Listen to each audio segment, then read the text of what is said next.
Alright, so welcome back to another PFA or battle. So we're now in playoffs, and yeah, we're up against Winmark in a rematch of like week 11. So for those of you who don't know, I think week 12 it was a forfeit, and we did a team builder of last, or basically this battle. So pretty much gonna be a rematch of that. So week, so it's gonna be a very interesting one if you ask me. So, right off the bat, like pretty much most of the things are basically the same.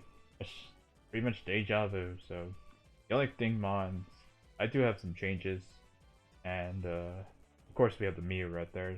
But I think Wayne has the same team as before. So and if you guys want to know what I brought, go check out the team builder.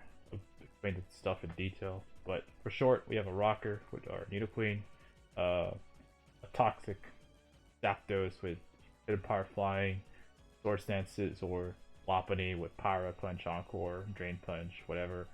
Flame Orb Milo with hidden power flying, Haze, Scald, and a more Stallbreaker Mew if you ask me. So the fact that he brought the same team implies that he's kind of confident that of his build or whatever. So either way, I'm thinking to myself, okay, what's the good lead for me? And I I really debated this one, and I thought like it's between Mew or Zapdos, and I did not want to play around with Heracross T-Tar off the bat, so I felt that like, but everything else looked really good for Zapdos in a sense, so that's what I did. Oh wow, that's super fast. I did not notice. So I sent these guys out, and I don't know if that paused right there for you guys. Uh, so yeah, I lead off with Zapdos and Jirachi, or as he goes with Gengar. So right off the bat, I'm in a very interesting situation because this Gengar can possibly pressure the Zapdos in a way, even though it's ironic, but because it has a Z move possibly, or it could be Trick, or it could be Specs. Either options are pretty bad, so I'm just thinking to myself, okay, what's the worst thing that could happen? And I'm really thinking to myself, going into T-Tar getting Stone Edge to face, so it's not as bad as that. So all those three is not as bad as the T-Tar option. So I figured, you know what, since Gengar is right on the field, right here, I might as well just attack what's in front of me. He goes with a Sludge Wave, he gets the poison, and I'm like, oh damn it. And he goes, I go for the discharge, and he gets the paralysis, and I'm like, well, this is fun. So he gets the poison, which I don't think he wanted this guy to get poison at all. Well, not regular poison, but not toxic poison. But then again, he has sand, so that might mitigate. That might come to effect, So, but yeah, this Gengar is now in a really weird spot. So, yeah, and right off the bat, I'm like, you know what? This is a pretty good situation for me because Gengar being this weakened or paralyzed just means it's useless. So, but Zapdos being poisoned is pretty bad because Superior could just, if it has a secondary grass stab, could run through my team. So, but then again, it could be if it's Scarf, then that might be the case. So. Here I go for Roost as he goes for the Destiny Bond, and I'm like, okay. Now, the reason why I went for Roost is because I thought he'd switch out, go for T-Tar right off the bat. But maybe as a switch out, and I think he's probably sacking his Gengar. But him revealing Destiny Bond puts me in a weird 50-50 because now I'm like, for the one part, this is the one time I don't want to go for a Discharge because it does look like it's a. I'm looking at the damage calcs and I'm like, is this like a two-shot? And he could have made this thing, very, well, like, he could have made this thing like less IVs and whatnot. So, but I didn't want to risk this at all, in the slightest. So I felt, you know what, I'm just gonna go into Milo, and I'm just gonna go switch in, hope I don't get poisoned, and I do get my Flame Orb activated. So I'm like, yeah. at least I activate that. So, and at least we have the Flame Orb activated to take on the Nidokings, the Heracross, and the T-Tar. So even physical Jirachi if we brought it. So, he finally switches out, goes to Drake, and I'm going to recover here. So, at least we have that going. Here I go to Nidokings, and I know this might sound like a dumb play at first, but I kind of want to get my rocks up right now because he doesn't have any removal aside of like Derp. So I go for my rocks as he goes for the Earthquake, and yeah, as you can see, I can take that pretty easily. So here I'm gonna go back to my low, and he goes for a Dragon Tail, but it misses. So it's unfortunate, but you know, we were gonna eat, or we were gonna live that. So regardless, but maybe the chip damage, you know, from Dragon Tail plus rocks, you know, might have been a thing. And not only that, that whole thing is like Dragon Tail phasing is always very weird. So, because he could have got me into like the worst possible mon, either Lopunny or Scizor or something like that. So, at the very least, I'm thankful that that didn't occur. Here I go for the Scald, and I actually get the burn. And that puts me in a very, very interesting spot, especially with the Scizor he just brought in. So, and I'm like, do I want to set up on this guy right now? And then my inclinations tell me no, because I really thought about setting up here, or going for Bullet Punch to catch something. So, I got Surf or T-Tar. Heracross coming in, so getting the most damage possible. So, and I'm like, you know, I don't want to do that, and I'm just going for knockoff, because if we're going to go for chip damage, we might as well remove items. So I go for the knockoff, he stays in, I remove the berry, that's huge, and well, remove the item is pretty huge. And he goes for Toxic, so we now know his last moveset, so at the very least, this thing, outside of Dragon Tail, we could set up on this thing or recover on it, so we're fine if you ask me. So here, I actually go for a Roost, as he goes for Dragon Tail, and I think this gets me back to Lopunny, so, and yeah, and already I'm like, okay, so this is a very good spot, so I am in here with my Lop, and I'm like, well, do I really want to attack this thing? I just take chip damage, and I could recover it back with Drain Punch, but I don't want to get severely damaged too much, though.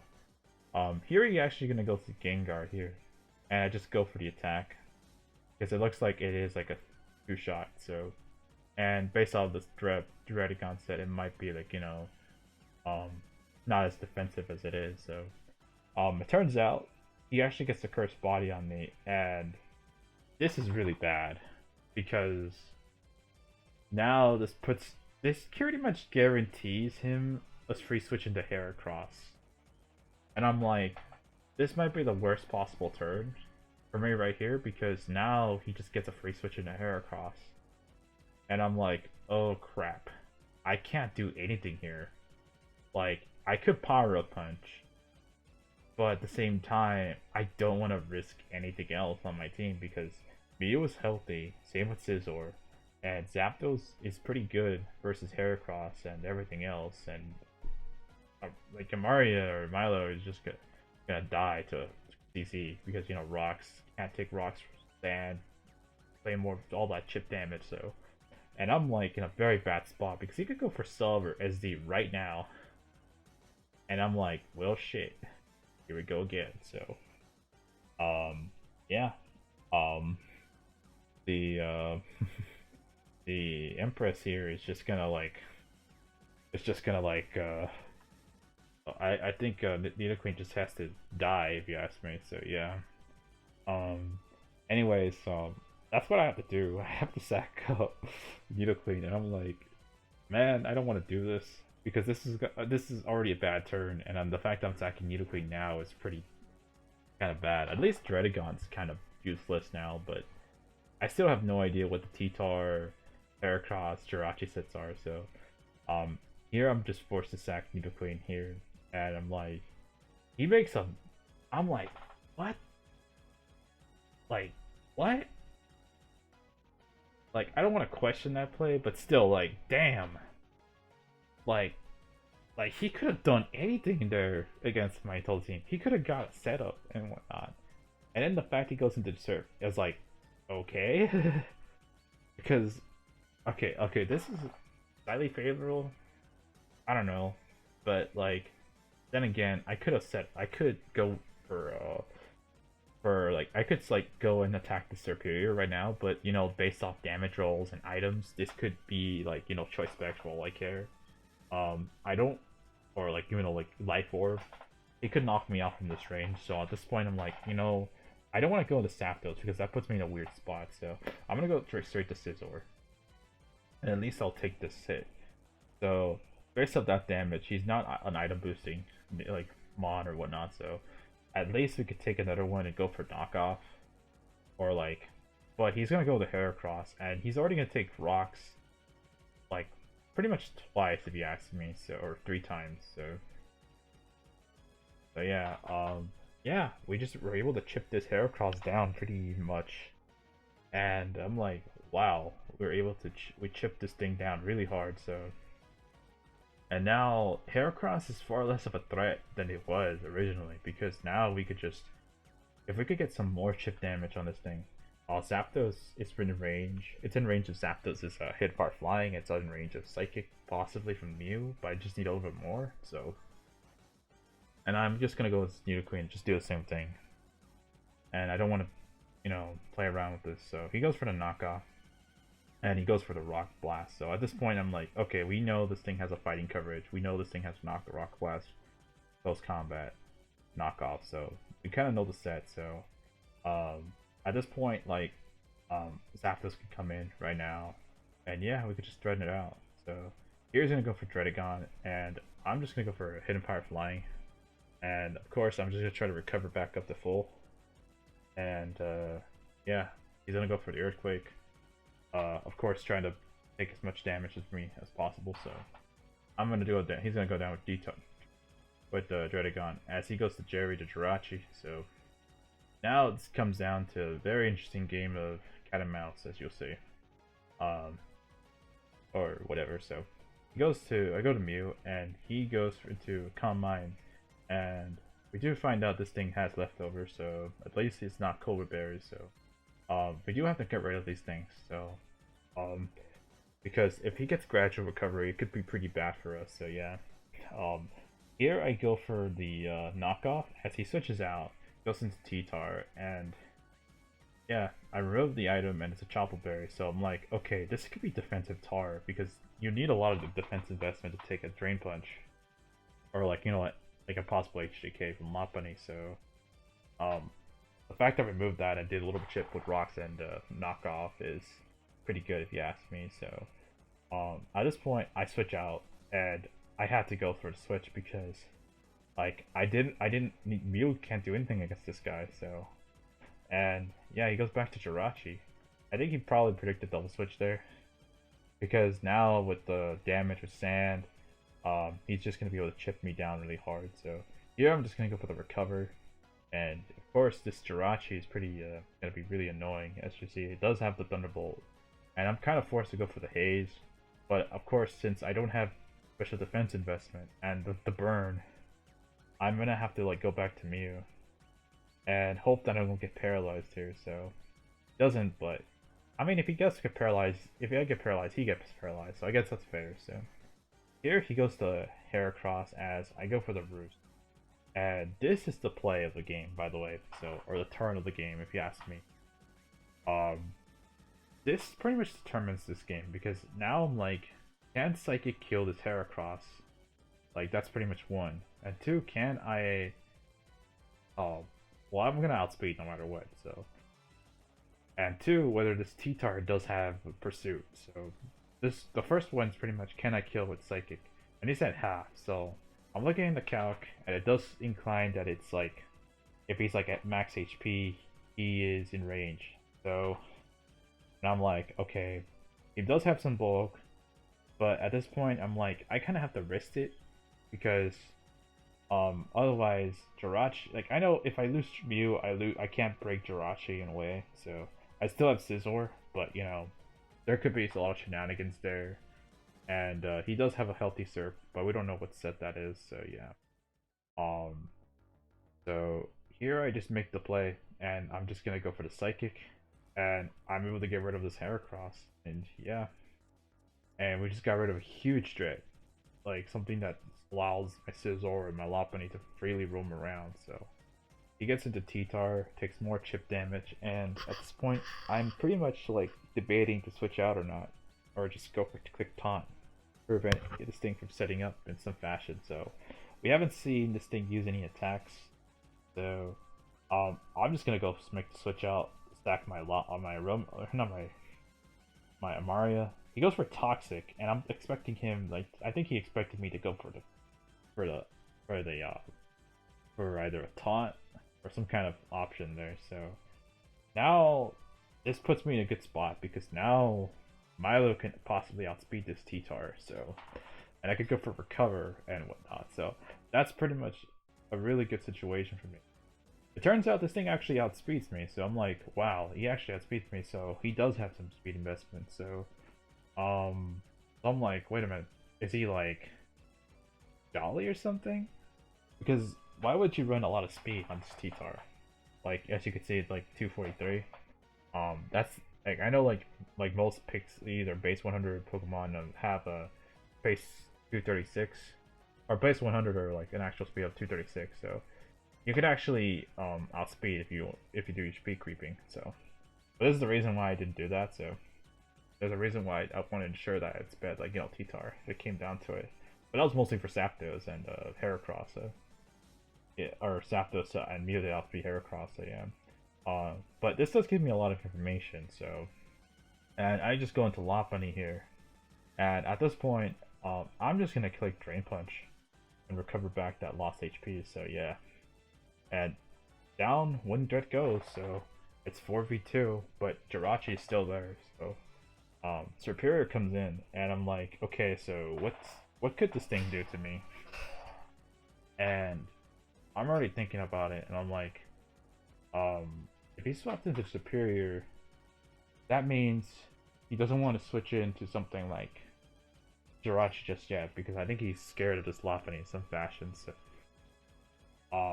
either that or he just really doesn't want to deal with Superior at all. So here I decide, you know what, I'm just gonna go for the attack. So and he actually outspeeds me, so he actually is Scarf. So and I'm gonna go for the return. Stan's gonna knock him out, and yeah, we win the game. So because he forfeits. Now I talked to Win during this after this game, and I'm like, I asked whether he wanted to I asked him about whether he wanted to continue or not, and he said like nah, because I told him my set with Lopunny, I told him my like everything, and he was like, yeah, you beat me unless I get like really lucky with T-Bolt. So and even then, like he said, like you'll probably get paralyzed with Mew, with Synchronized, and yeah, that would be like him getting effed over by Lopunny, Scizor, and possible Zapdos with pressure. So like he would have to be really lucky to win that game. So and even then, he just didn't want to play anymore because he knew that he didn't have apparently he did not have a Wish. He had Protect and Calm Mind, just the same set as before. So over time, I would have been able to chip that thing down with Scizor, Lopunny, and Mew, so we would have been able to win the game in general. So yeah. But as long as I don't get very unfortunately lucky, so unlucky in a way. So yeah. But overall, I think we played very well. I think the two turns that came down to it were the T-Tar, the Mega Heracross turns right there, because going for the psychic on Heracross and getting rid of that was huge. I think also the double switch on Nidoking and him going to Heracross to Derp was also huge as well. So and also like him also possibly getting Mew out on those possible pursuit turns was also huge as well, because he wasn't able to get chip damage on Mew, and that could have been really disastrous for us. So yeah. I think we played very well, and he did too. It just came down to those 50-50s, if you ask me. You know, the pursuit plays, really, and also the Winter Haste. Not so much Heracross, the Heracross turns, but like more so like the pursuit plays. I think if he got those right, he probably might have had a better advantage to in the end game so than I did. So, but of course we won those 50-50s, and yeah, we came out as the victor. So good games to Winmark as we advance in PFA. So to round four, or not round four, but like all around the four or semifinals, if you ask me, as we're facing off against Connor. So last time we did really good against him. So that's all I'm gonna say. This time, let's just say, well, it's gonna be interesting because I think he still has the same team, but I think our matchup is slightly improved, just slightly, but it's still the same. So, I think he'll give us a run for our money though. So if he doesn't bring the same idea or team. So. But anyways, good games to win as we move onward to semifinals. So I'll try to like get those videos up. I think I'll probably like what I'll probably do is I'll probably upload those videos like weekly because right now my schedule is just pretty weird right now. So I do apologize, but trying to get these battles up. So I don't know if my schedule regarding like work will like improve, but hopefully that like I could try to upload more videos in the meantime. So I might have an update video sooner or later-ish. So if you have watched that update video, depending on when I upload, if I do that, then thanks. So anyways, I rambled too much, so see ya.